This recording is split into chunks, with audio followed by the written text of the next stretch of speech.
तो इस कहानी की शुरुआत होती है टेररिस्ट के एक ग्रुप को दिखाते हुए, जिन्होंने बहुत सारे बच्चों को अगवा किया होता है। इस ग्रुप को चलाने वाले दो मेन लोग थे, जिनमें एक डॉक्टर थी जिसका नाम वीक था और उसके साथ उसका साथी। तभी इनके ग्रुप से एक 7 साल की बच्ची भाग जाती है। वो जंगलों की तरफ गई थी। ये लोग उसे बहुत तलाशते हैं पर वो इन्हें कहीं भी नहीं मिलती। वो बच्ची क्योंकि काफी जख्मी थी तो ये लोग ये सोच लेते हैं कि वो मर चुकी होगी, क्योंकि भला इतनी छोटी बच्ची इतना सारा जख्मी होने के साथ जिंदा कैसे रह सकती। खेत का मालिक अगली सुबह जब वहाँ आता है तो उस बच्ची को देख लेता है। उसे जख्मी देखकर वो उसे उठाकर अपने घर ले आती है और डॉक्टर से उसका इलाज करवाती है। डॉक्टरों ने बताती है कि ये ठीक है, इसकी हालत इतनी खराब नहीं है, तो बहुत जल्दी होश में आ जाएगी। तब ये सीन यहाँ से शिफ्ट होकर आता है 10 साल के बाद, जहाँ हम एक लड़की को देखते हैं जिसका नाम जायुन था। वो थोड़ी शरारती थी। एक दुकान से वो बहुत सारी बोरियां उठाकर अपने साथ ले जाती है, दुकान के मालिक को बताए बगैर। वो चालाक भी थी और समझदार भी, यहाँ तक कि बगैर लाइसेंस के वो गाड़ी चलाती थी। ये लड़की और कोई नहीं बल्कि शुरुआत वाली बच्ची है। खेतों के इस मालिक ने इसे गोद ले लिया था और अपनी बेटी उसको समझ लिया था। पढ़ाई में अच्छी होने के साथ साथ वो अपने डैड के साथ भी काम करवाती थी। अक्सर उसे सिर दर्द के दौरे पड़ा करती थी, जिस दौरान उसे अपनी माजी की बातें, अपने गुजरे हुए वक्त की बातें याद आने लगती है। गुजरी हुई यादें इतनी भयानक होती थी कि उसका सर फटने वाला हो जाता था। एक दिन जायुन की दोस्त उसे एक सिंगिंग कंपटीशन, जहाँ गानों का मुकाबला होता है, उसकी वीडियो दिखाती है, जिसमें अगर कोई हिस्सा लेगा और जीतेगा तो उसे बहुत सारे पैसे दिए जाएंगे। ये वीडियो देखकर जायुन काफी खुश हो जाती है और इस कंपटीशन में हिस्सा लेने का फैसला करती है ताकि वो जीते, क्योंकि उसे पैसों की जरूरत थी। वो अपनी फैमिली की मदद करना चाहती थी। फिर इस कंपटीशन का टेस्ट देने के लिए वो चली जाती है, जहाँ पर उसका गाना सुना जाता है, चेक करने के लिए कि वो कितना अच्छा गाती है। और वो यहाँ गाना तो गाती है, साथ ही एक जादू भी करके दिखाती है। माइक को हवा में कर देती है। जो चीज जाहिर है काफी अलग थी, जिस बात को जाहिर कर रही थी कि उसके अंदर सुपरनेचुरल पावर्स है, जिससे हम समझ पाते हैं कि उसके अंदर कुछ तो ऐसा है जो उसे बाकियों से अलग बनाता है। अब उसका ये पहला राउंड कामयाब रहता है। उसके माँ बाप देखते हैं कि जायुन ने वहाँ पर जादू भी किया है, तो वो थोड़ा परेशान हो जाते हैं। तो वो जायुन को ऐसा करने से मना करते हैं, क्योंकि अगर वो ऐसा करती रही तो उसकी असलियत सबके सामने आ जाएगी, जिससे वो हमेशा के लिए अपने माँ बाप से दूर हो जाएगी, जो वो नहीं चाहते। अगले दिन ट्रेन से जायुन सिंगिंग स्टूडियो जा रही होती है, क्योंकि अगले राउंड के लिए उसे बुलाया गया था। तभी उसकी सीट के सामने बैठा हुआ इंसान, जिसका नाम नोबल मैन था, उससे बात करने की कोशिश करता है। कहता है कि मैं तुम्हें जानता हूँ, और फिर थप्पड़ का इशारा करके वो उसे उसका गुजरा हुआ वक्त याद दिलाने की कोशिश करता है और कहता है कि 10 साल पहले जो हादसा तुम्हारे साथ हुआ था उसमें मैं भी शामिल था। मगर अभी भी जायुन को कुछ याद नहीं आता। जिसके बाद नोबल मैन वहाँ से उठकर उस ट्रेन के दूसरे डब्बे में जाने लगता है, जहाँ तभी उसकी टक्कर एक आदमी से हो जाती है। वो इतना सर फिरा था कि उसे गुस्सा आ गया था और उस आदमी पर उसने हमला कर दिया था। वो उसे इतना मारता है कि अधमरा कर देता है और फिर उठाकर उसे चलते हुए ट्रेन से बाहर फेंक देता है। अब ये सीन देखकर हम समझ जाते हैं कि वो सीधा तो नहीं है, बल्कि उसकी मासूम से दिखने वाले चेहरे के पीछे एक खतरनाक रूप छुपा हुआ है। फिर जायुन स्टूडियो पहुंचती है। इस राउंड को भी वो जीत कर अगले राउंड के लिए चुन ली जाती है। खुशी खुशी जब वो भागती हुई आ रही थी तो तभी उसकी तबीयत खराब होने लगती है। उसकी नाक और मुंह से खून आने लगता है और इसी के साथ उसे दोबारा से सर दर्द के दौरे पड़ने लगते हैं। जहाँ वो थोड़ा नॉर्मल होकर वॉशरूम से बाहर आती है, उसकी दोस्त उसे लेकर बाहर सड़क पर आ जाती है। वो भी गाड़ी के आने का इंतजार कर ही रही थी कि तभी उनके सामने 2 काले रंग की गाड़ियाँ आ जाती है। एक गाड़ी में से डॉक्टर बी का साथी निकल कर आता है, जो जायुन को लिफ्ट देने के लिए कहता है और उसका असली मकसद उसको अगवा करने का था। लेकिन तभी इधर उनकी गाड़ी आ जाती है। तब जायुन और उसकी दोस्त उन दोनों को नजरअंदाज करके अपनी गाड़ी में जाकर बैठ जाते हैं। जब जायुन टीवी पर आई थी तो पूरे ही मुल्क में मशहूर हो गई थी। उसके गाने वाली वीडियो डॉक्टर बीक और उसके साथी के पास भी गया था, तो वो समझ गई कि यही वो लड़की है जो 10 साल पहले उनकी कैद से भाग गई थी। अब जायुन को हम बस स्टैंड पर देखते हैं, जो बस के आने का इंतजार कर रही थी, जहाँ तभी नोबल मैन की गाड़ी उसके पास आकर रुकती है। वो भी उसे लिफ्ट देने की बात करता है, लेकिन जब वो इनकार करती है तो नोबल मैन कहता है कि जरा अपनी फैमिली का सोचो, अगर तुम ना मानी तो उनकी जान को भी खतरा हो सकता है। ये सुनकर वो काफी घबरा गई थी। फौरन अपने घर के लिए भागने लगती है। घर पहुंचकर जब वो अपने माँ बाप को सही सलामत देखती है तो उसकी जान में जान आती है। इसी रात जब उसकी पूरी फैमिली सो रही थी तो तभी जायुन अपना सर पकड़ के रोने लगती है। उसकी दोस्त भी आज उसके घर पर थी तो वॉशरूम के लिए जाने लगती है। अब जायुन को बाहर से किसी की आवाज आने लगती है। वो घबराते हुए उठकर बैठ जाती है। वो जैसे बाहर आती है तो एक आदमी उस पर गन तान देता है और एक आदमी ने उसकी दोस्त की गर्दन पर भी चाकू रखा हुआ था। इन लोगों का लीडर उनके सामने आता है, जो डॉक्टर बी का साथी था, और अब वो जायुन को अगवा करने आया था। वो लोग उसे अपने साथ चलने के लिए कह ही रहे थे कि तभी जायुन को दोबारा से सर दर्द का दौरा पड़ने लगता है। मगर जब एक आदमी जबरदस्ती उसे वहाँ से ले जाने की कोशिश करता है तो एकदम गुस्से से जायुन लाल हो जाती है। उस आदमी को वो जोर से मारती है और उसे गन छीनकर बाकी लोगों को भी उड़ा देती है। अब उसे यकीन नहीं आ रहा था खुद पर कि नॉर्मल होने के बावजूद भी मैंने ऐसा कैसे कर लिया। तभी यहाँ नोबलमैन और उसके साथी आ जाते हैं। वो उससे कहते हैं मैंने तुम्हें कहा था ना कि मैं तुम्हें जानता हूँ, तुम इंसानों की तरह नॉर्मल नहीं हो बल्कि सबसे हट कर हो। यही वजह है कि मैं और वो लोग तुम्हारे पीछे पड़े हुए थे। अगर तुम मेरे साथ चली तो तुम्हारा ही फायदा है, तुम्हारी याददाश्त भी वापस आ जाएगी। जायुन चलने के लिए मान जाती है। वो उसे अपने साथ गाड़ी में बिठाकर एक रिसर्च लैब में लाते हैं जहाँ उसकी मुलाकात होती है डॉक्टर बीक से। डॉक्टर बीक जैसे जायुन को देखती है काफी खुश हो जाती है और कहती है कि मुझे लगा था तुम मर गई हो, लेकिन जब तुमने टीवी पर आकर वो जादू किया तो मुझे यकीन आ गया कि तुम वही हो और मेरी हिम्मत जो खत्म हो गई थी दोबारा से लौट आई। अभी भी उसे कुछ याद नहीं आ रहा था और उसके नाक और मुंह से फिर से खून आने लगता है। डॉक्टर बीक जो दूसरे कमरे में बैठकर उससे बातें कर रही थी हंसने लगती है और अपने डॉक्टर को उसे इंजेक्शन लगाने का कहती है। तब वो ऐसे ही करता है और उसे इंजेक्शन लगा देता है। यहाँ डॉक्टर बीक उसे बताती है कि असल में तुम इंसान के रूप में विच हो, चुड़ैल हो और अब तुम्हें सब याद आ जाएगा। तुम्हें अपने गुजरे हुए वक्त और अपनी शक्तियों के बारे में भी पता चल जाएगा, यानी सुपर नेचुरल पावर्स के बारे में। लेकिन हाँ,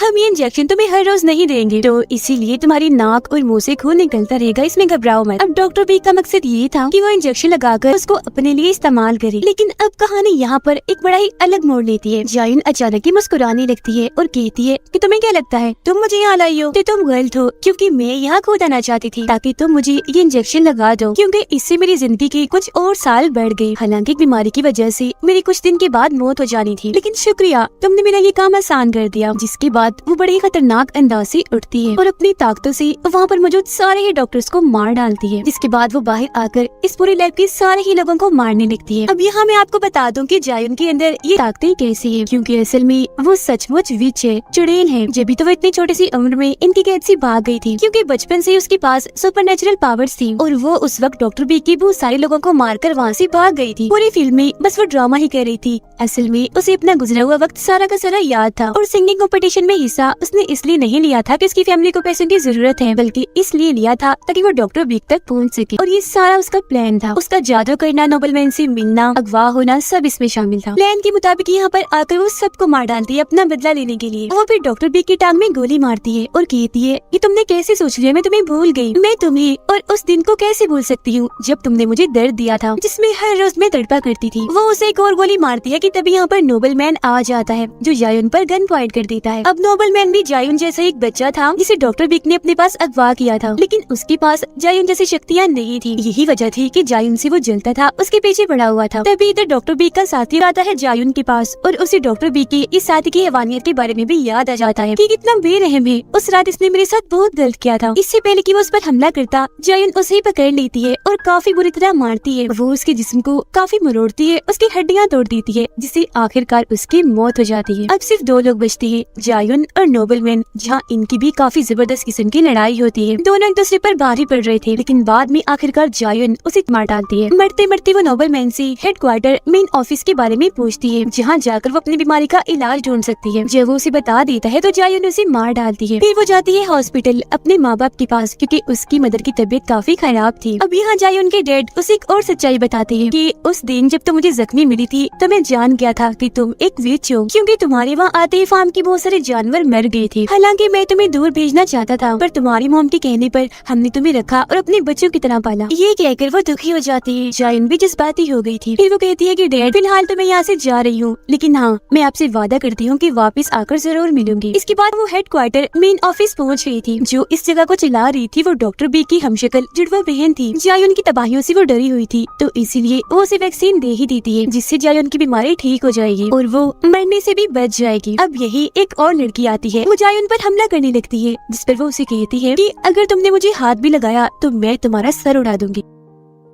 इसके बाद ये सीन यहाँ से शिफ्ट होकर आता है एक छोटी बच्ची पर, जो जायुन जैसी ही दिख रही थी और खून में लथपथ थी। वो एक अनजान जगह पे खड़ी हुई थी। यहीं पर हम बहुत सारे मरे हुए जानवरों को देखते हैं, जिन्हें और किसी ने नहीं बल्कि इसी बच्ची ने मारा था। तो ये हम समझ पाते हैं कि ये भी विच है और इसके पास भी सुपरनेचुरल पावर्स हैं। ये पहले इंसान ही थी, जिसके बाद पहले इसे म्यूटेंट बनाया, फिर इसमें कुछ तब्दीलियां करके विच बना दिया गया। इस बच्ची को सभी आर्क-1 के नाम से जानते हैं। यही आर्क-1 को अपनी मोम की आवाजें आने लगती है, जो कि उसे बुला रही थी। वो भी वहाँ खड़ी ही थी कि तभी एक डॉग आकर अचानक से उस पर हमला कर देता है, जिसके बाद ये सीन यहाँ पर कट हो जाता है और हम कुछ वक्त पहले की कहानी देखते हैं, जहाँ हम एक बस में दो स्कूल की लड़कियों को देखते हैं। हेडफोन वाली लड़की अपनी दोस्त को कहती है कि मैं प्रेग्नेंट हूँ, यानी कि मैं माँ बनने वाली हूँ, पर हाँ तुम ये बात किसी को भी मत बताना, राज रखना। ड्राइवर एक अनजान सड़क पर गाड़ी को मोड़ लेता है। तभी कुछ मास्क पहने हुए लोग बस के अंदर घुस आए थे और उन्होंने हर तरफ जहरीली गैस फैला दी थी, जिससे उस प्रेग्नेंट लड़की समेत सारे ही लोग बेहोश हो जाते हैं। मास्क पहने लोग उस लड़की को उठाकर अपने साथ ले जाते हैं और जब उसे होश आती है तो वो खुद को डॉक्टर बी के सामने पाती है। यहाँ पर खबरों में इस लड़की की बस के बारे में बताया जा रहा था कि बस एक खाई में गिर गई है, जिस वजह से इसमें मौजूद सारे के सारे लोग मारे गए हैं। ये देखकर उस लड़की को काफी दुख होता है। वो फिर डॉक्टर बिग से पूछती है कि आखिर मैं यहाँ पर क्यों हूँ और मैं माँ बनने वाली हूँ, तो प्लीज मुझे यहाँ से जाने दिया जाए। जैसे उनका डॉक्टर भी कहती है कि हाँ मैं जानती हूँ तुम माँ बनने वाली हो, और वो भी एक नहीं दो बच्चों की, यानी जुड़वा बच्चों की, और उन बच्चों को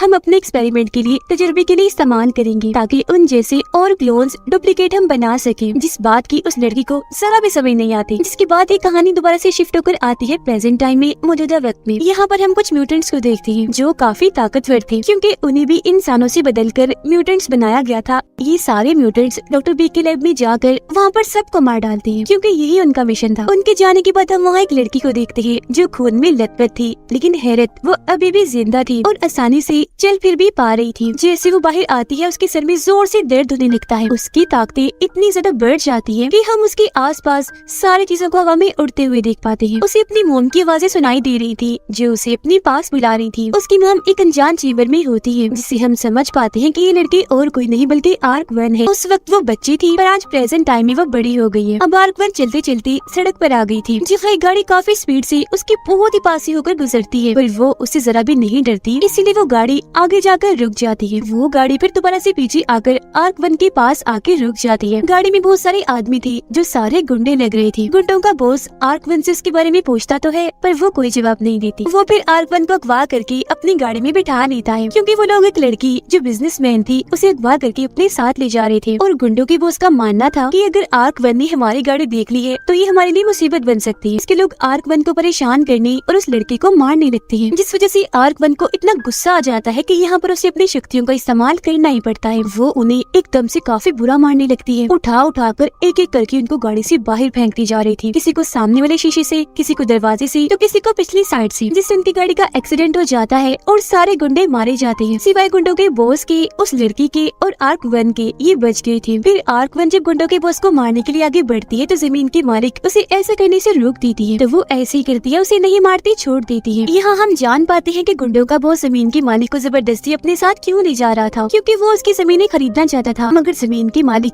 ऐसा करना नहीं चाहती थी। तो गुंडों का बॉस उसे इसीलिए ले जा रहा था ताकि उसे मार डाले। फिर जमीन की मालिक अपने अंकल को कॉल करती है ताकि वो यहाँ पर आए और उसे अपने साथ ले जाए। फिर जैसे उसकी अंकल यहाँ पर आते हैं, आर्क-1 को कुछ होने लगता है। उसकी तबीयत खराब हो गई थी, नाक और मुंह से खून आ रहा था, जिसके साथ ही वो बेहोश हो जाती है। इसी वजह से जमीन की मालिक आर्क-1 को भी गाड़ी में डालकर अपने साथ ले जाते हैं। फिर आकर हम देखते हैं कि उसके अंकल एक डॉक्टर है। वो आर्क-1 के जिस्म से सारी गोलियां निकाल तो देती है, पर हम ये देखकर काफी हैरान रह जाते हैं कि उसके सारे के सारे जख्म अपने आप ही ठीक हो रहे हैं। उसके अंकल को लगता है कि शायद मैं शराब के नशे में हूँ, तो इसीलिए मुझे ऐसा नजर आ रहा है, ये सिर्फ मेरा वहम है। इसके बाद हम एक सोल्जर, एक फौजी लड़की को देखते हैं जो खून में लथपथ थी और उसके पास बहुत सारी लाशें पड़ी हुई थी, क्योंकि उसने एक रिसर्च लैब में घुसकर बहुत सारे म्यूटेंट्स को मार दिया होता है। यहाँ सोल्जर लड़की के साथ उसका साथी भी था। उनकी बातों से हम समझ पाते हैं कि ये दोनों भी डॉक्टर बी के लिए ही काम करते हैं और डॉक्टर बी के ही कहने पर इन्होंने बहुत सारे म्यूटेंट्स को मार दिया। इस सोल्जर लड़की को देखते हैं जो अपने हाथों से ही अपने जिस्म में घुसी गोली को निकाल रही थी। उसका जिस्म अचानक ही बदलने लगता है, जिससे हम समझ पाते हैं कि वो खुद भी एक म्यूटेंट है, उसका साथी भी म्यूटेंट है। इसी वजह से उसके सारे जख्म अपने आप ही ठीक होते जा रहे थे। डॉक्टर बिग से मिलने जाती है। वो उसे हुक्म देती है कि कैसे भी करके आर्क-1 को ढूंढो और उसे मार डालो, क्योंकि वो भाग चुकी है और वो तुम्हारी ही तरह एक खतरनाक म्यूटेंट है। फिर सोल्जर लड़की को एक डिवाइस देती है जिसकी मदद से वो आर्क-1 को ढूंढेगी, क्योंकि इन्होंने आर्क-1 के जिस्म में एक चिप लगाई हुई है ताकि ये उसे ट्रैक कर सके, ढूंढ सके। सोल्जर लड़की और उसका साथी जो वहाँ से जा रही थी, उन्हें महसूस होता है जैसे उनका कोई पीछा कर रहा है। तब सोल्जर का साथी गाड़ी रोककर उन लोगों से लड़ने लगता है। वो इस पर अपना काफी भारी हथियार फेंकते हैं, पर ये बड़ी आसानी से सिर्फ अपने हाथ से उसे रोक लेता है। पेड़ों पर चढ़ कर उन्हें मार रहा था और पेड़ तो टूटते ही जा रही थी। वो फिर उनकी डिवाइस की मदद से ही उन्हें उठाकर काफी दूर मारता है। उन्हें खत्म करने के बाद सोल्जर लड़की अपने साथी को कहती है कि ये काम जरूर हमारे पुराने साथी म्यूटेंट्स के लीडर का है, जिसके लिए 10 साल पहले मैं काम करती थी। तो इसीलिए वो खुद अपने बॉस म्यूटेंट्स के लीडर से मिलने जाती है और उनकी बातों से हमें पता चलता है कि ये सोल्जर लड़की और कोई नहीं बल्कि जायुन है। वो म्यूटेंट्स के लीडर से कहती है कि अब तुम हमारा पीछा छोड़ दो, मैं यहाँ किसी और मकसद के लिए आई। जमीन की मालिक आर्क-1 को अपने घर ले आती है, जहाँ उसकी मुलाकात उसके भाई से भी होती है। खाना खाने के बाद आर्क-1 जब अपने कमरे में सोने के लिए जाती है तो अचानक से उसके सर में तेज दर्द होने लगता है। उसकी नाक और मुंह से खून आने लगा था। बाहर गुंडों का बॉस अपने साथियों के साथ एक बार फिर जमीन के मालिक को धमकाने के लिए आ गया था। वो यहाँ जमीन की मालिक और उसके भाई को खूब मारती है। ये चीज आर्क-1 ने भी देख ली थी तो उसे बहुत गुस्सा आने लगता है। बाहर आके एक एक करके वो सबको अच्छा सबक सिखाती है। वो अपने बस एक मुक्के से उठाकर उनको दूर फेंकती जा रही थी। गाड़ी और इंसान दोनों उसके लिए बराबर थे। उसे कुछ पता नहीं चल रहा था कि मैं गाड़ी को उठाकर फेंक रही हूँ या किसी इंसान को, वो भी इतनी दूर। ये देखकर गुंडों का बॉस इतना डर जाता है कि वहाँ से भाग जाता है। फिर अगले दिन गुंडों के बॉस से मिलने के लिए म्यूटेंट्स का ग्रुप आता है, जो उसे आर्क-1 के बारे में पूछती है। जिस पर वो कहते हैं कि ठीक है, मैं तुम्हें उसके बारे में बता तो दूंगा, पर तुम मुझे भी अपने जैसा बना दो, यानी कि म्यूटेंट। तो वो लोग उसकी बात मान जाते हैं। म्यूटेंट्स के लीडर उसे एक सीरम देती है खुद को लगाने के लिए, जिससे वो भी म्यूटेंट बन जाएगा। बदले में वो उन्हें आर्क-1 के बारे में सब कुछ बता देता है। जमीन की मालिक अपने अंकल से मिलने के बाद घर जा ही रही थी कि तभी उससे मिलने जायुन और उसका साथी आते हैं। वो उसे बताते हैं कि तुमने जिस लड़की यानी आर्क-1 को अपने घर में रखा हुआ है वो कोई इंसान नहीं है बल्कि एक म्यूटेंट है, एक विच है। वो जमीन के मालिक को धमकी देती है कि तुम उसे हमारे हवाले कर दो वरना हम तुम्हारे भाई को मार देंगे। अपने भाई की जान बचाने के लिए उसे मानना ही पड़ता है। अब प्लान के मुताबिक जायुन ने उससे कहा था कि रात होते ही अपने भाई को लेकर घर से निकल जाना, जिसके बाद हम तुम्हारे घर आएंगे और आर्क-1 को पकड़ लेंगे। लेकिन जब जमीन की मालिक घर पहुंचती है तो अपना इरादा बदल लेती है। आर्क-1 को वो वहाँ से जाने का इशारा करती है। तभी इधर गुंडों का बॉस आ जाता है, जो जमीन की मालिक को गोली मार देता है। उसका भाई आर्क-1 को यहाँ से भागने का रास्ता दिखाकर खुद अपनी बहन को बचाने के लिए वापस चला जाता है। जमीन की मालिक ने जायुन की बात नहीं मानी थी, इसलिए उसे गुस्सा आ गया था और एक मिसाइल से जमीन की मालिक के घर को उड़ा देती है, ताकि इस मिसाइल के हमले से आर्क-1 मारी जाए। लेकिन वो तो पहले ही वहाँ से निकल चुकी थी। गुंडों का बॉस जैसे ही जमीन के मालिक के भाई को मारने वाला होता है कि तभी यहाँ पर जायुन और उसका साथी आकर उसे बचा लेते हैं। जायुन के आदमी से म्यूटेंट ग्रुप की लड़की लड़ने लगती है और उसे जान से मार डालती है, क्योंकि ये म्यूटेंट्स भी गुंडों के बॉस के साथ यहाँ पर आए थे। एक तरफ जायुन म्यूटेंट्स के बॉस से लड़ती है, जबकि उसका साथी बाकी म्यूटेंट्स को मार रहा था। पर म्यूटेंट्स का वो ग्रुप इन दोनों पर भारी पड़ रहा था। वो जायुन और उसके साथी को बहुत मारते हैं। वो काफी जख्मी हो गए थे, उनकी हालत से लग रहा था कि वो मर जाएंगे। आर्क-1 जो कि मिसाइल से बेहोश हो गई थी, उसे होश आती है। वो वापस आती है। हम उसके सुपरनेचुरल पावर्स को देख पाते हैं, क्योंकि आसपास की सारी चीजें हवा में उड़ने लगी थी और एक ही झटके में वो 3 म्यूटेंट्स को बड़ी आसानी से मार गिराती है। म्यूटेंट्स के लीडर अब चुपके जैसे यहाँ से भागने वाली होती है तो तभी वहाँ जायुन आ जाती है, जो उस म्यूटेंट को कहती है कि तुम तो उसकी जान के दुश्मन बन गई हो। इतना कहकर वो उसे चाकू से मार देती है। वो अभी यहाँ ये राज खोलती है कि आर्क-1 को मैं इसलिए ढूंढ रही हूँ क्योंकि वो मेरी बहन है। जी हाँ, बिल्कुल, ये दोनों बहनें हैं, लेकिन क्योंकि इनकी मॉम किसी चेम्बर में फंसी हुई है तो अब इन्हें जाकर अपनी मॉम को ढूंढना है। जिसके बाद जायुन आर्क-1 अपने साथ ले जाती है। जिसके बाद डॉक्टर बी को भी खबर लग जाती है कि दोनों बहनें आपस में मिल गई है। वो जानती थी कि वो दोनों अपनी मॉम को तलाश करते हुए यहाँ पर आएंगी और इसी के साथ इस कहानी के दोनों पार्ट्स इधर ही खत्म हो जाते हैं।